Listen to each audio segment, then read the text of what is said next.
Hey everyone, so you've been using an iPhone for a long time or an Android and now you fancy a change. Well, we're not going to go with BlackBerry, so it really only leaves one option, and that is Windows Phone. So I'm going to be covering what this baby here, the Lumia 950, does and whether it's actually a viable replacement for your trusty iPhone or your versatile Android device. So stay tuned and let's see what you can do.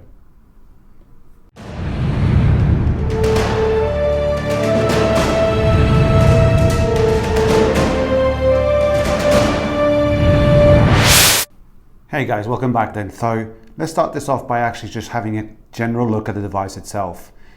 Looking around, it looks smart, all in black, relatively small bezels, made out of polycarbonate plastic with a removable back and removable battery. That's something we don't see very often nowadays.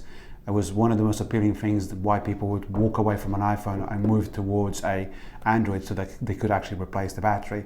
What you will also find underneath here is you do have a micro SD card slot, meaning that the standard model with 32 gig of storage can be expanded up to an additional 200 gig SD card. That's quite handy.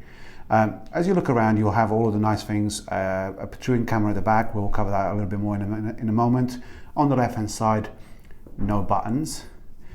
But then there's a little bit of a grime here because on the right hand side of the device there is 3 buttons, and they are your volume rockers, your power, and a camera button. So press that and that will evoke the camera for you to be able to take pictures. So that's great, but in my opinion, whenever you're holding it, it just feels like you're always pressing something. That's really quite frustrating.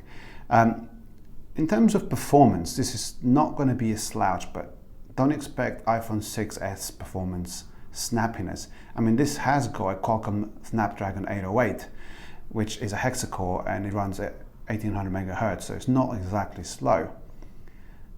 But somehow it still doesn't manage to feel quite as snappy as an iPhone does, or maybe not even as snappy as some of the newer Androids, which are running the Snapdragon 810 and the soon to be released 820. The interface itself, it feels a little bit like you're being handheld in one direction only, because you can't do the right and left swiping like you do on an iPhone. As I found many people, as they're hovering over the phone, they're wiggling their thumbs from left to right because they're curious as to where they're going to go, but this really takes you one place, which is the settings, and that's about it.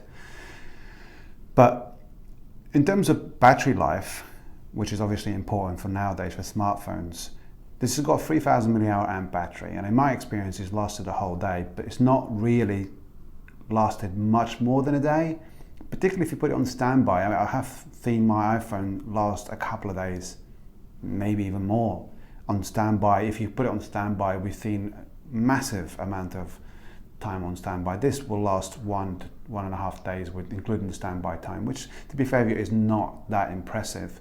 However, for a smartphone, it lasted a whole day. The display itself, it's a 5.2 inch display with a Quad HD resolution. So that basically means it's 2560 by 1440. That's a high resolution, higher than obviously the iPhone, not as high as some of the other Androids out there. Definitely not like the Sony that runs a 4K display, but it is dense enough for some of the stuff to be really nice and sharp.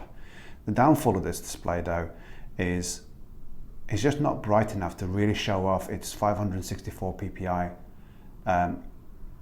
spec, and you just don't feel like that's a massive showcase like you see on some of the other devices, like the Galaxies. Their screens just pop and they're super bright. The iPhone feels clean and fresh. In terms of memory, it's pretty standard, 3 gig of RAM on this machine, 32 gig of internal storage, and expandable up to 200 gig, as I already covered. Being made out of plastic is quite interesting because it just doesn't have the same premium feel that you have from your typical iPhone or typical Samsung nowadays, made out of an aluminium unibody. However, there's a benefit to it. This thing only weighs 150 grams, which is really light on the hand. It's small and portable, and you put it in your pocket, it doesn't weigh your pocket down, which is really quite handy. Then we move on to other things. What does this do that other phones don't? Well, first and foremost, you have Retina display, Retina read, so it's basically Windows Hello. That's quite neat. It works really well.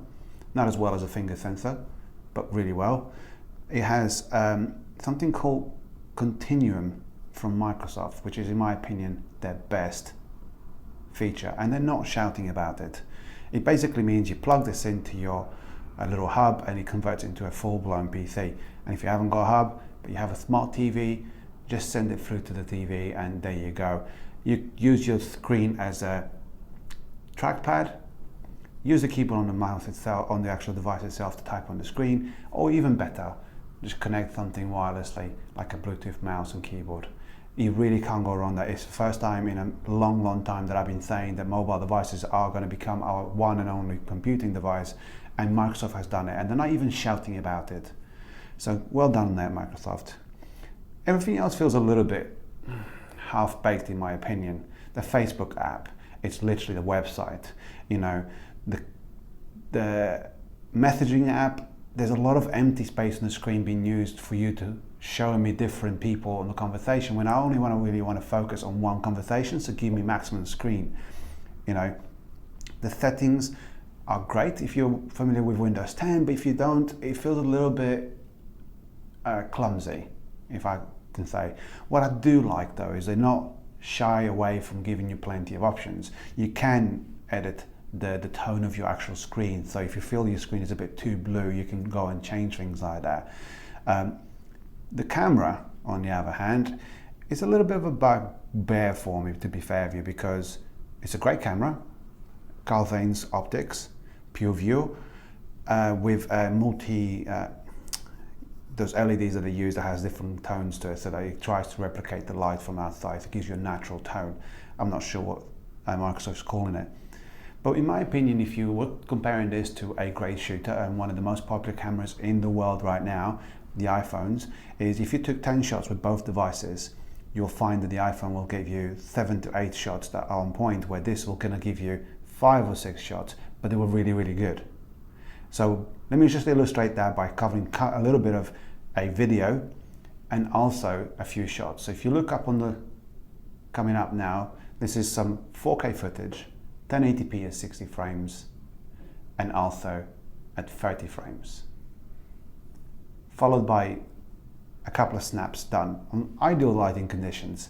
So this is hardly a fair contest to really say, to show the weaknesses of the camera itself. And they really do come into it when you are messing about with the settings, which is something you can't do on a standard stock app from the iPhone. And that's changed, you know, aperture, you know, shutter speed and all that stuff. And you can do this on this camera, which I actually think is quite refreshing. And I think Apple should really do the same. You know, I think Apple sometimes does treat their customers in a, oh, they don't need to know basis, or they don't know how to use it. But I'd like the option to be able to use it if I know how to use it. So go through some of the footage of the actual device itself. It's not a bad device. It's not the same price as a premium Apple device, but it is different. It's refreshing. Windows is no longer a clumsy mobile operating system that we all hated, that we needed a stylus to use. It is far better. It's not there yet, but a couple of more incarnations and you never know. Microsoft, you might just still swing me over.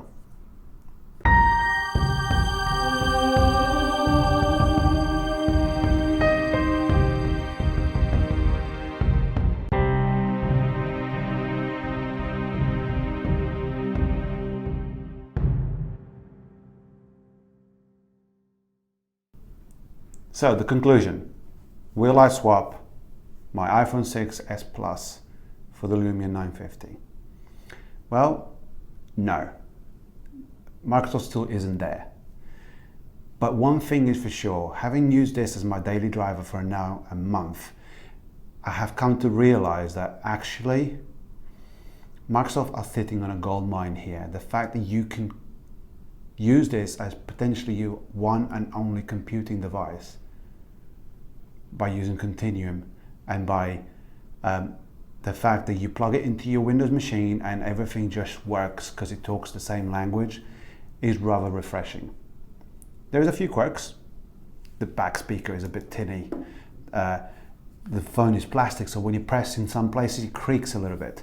The poor design of the buttons all on one side are all things that you got to think, oh, okay, Microsoft, not great. But overall, there's loads of nice little features.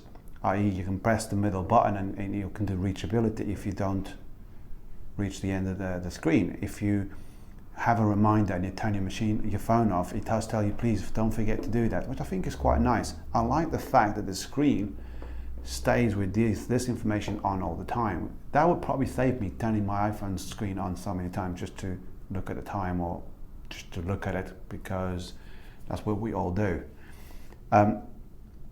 Guys, I hope that you enjoyed my coverage of this. I mean, obviously, do remember I don't get supported by nobody. This is all off my back, just to share my personal view of the device with you guys out there. So if you like it, do you agree with my views? You disagree?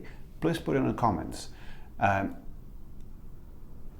I basically will evolve these videos based on the feedback that you guys give me. So don't forget, please do like, share, and subscribe. And thank you for the support, and I'll see you guys again on the next one.